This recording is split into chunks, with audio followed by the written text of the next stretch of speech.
Sabahınız xeyir, balaşqalarla başlayıram. 24 həftə 3 günlük detallı ultrasəs müayinəsinə gəlib xanım. Detallı ultrasəs müayinəsi Doppler üçün 28 həftəsini gözləyən hamilələrə buradan səslənirəm. O həftəsinə qədər gözləməyə ehtiyac yoxdur.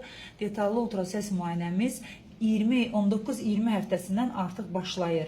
Bu həftəyə qədər gözləmək sizin xeyrinizə deyil. Xanıma da öncə hamiləmə də başa saldım bu haqda, məlumat verdim daha doğrusu. Birinci səbəb fetusun ölçüləri böyüyür, müayinə bizim üçün nisbətən çətinləşir.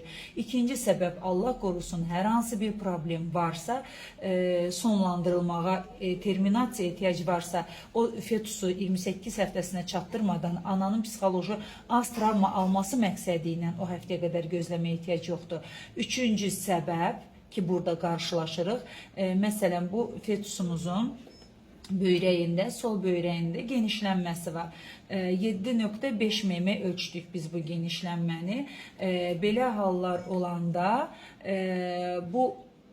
bu cür problemlər ləngiməsin deyə, daha da inkişaf etməsin deyə, vaxtında aşkarlanıb, müalicə olunub, prosesin qarşısı alınsın deyə detallı ultrasəs Doppler müayinənizi 20-23 həftəsi arası artıq etməniz məsləhətdir.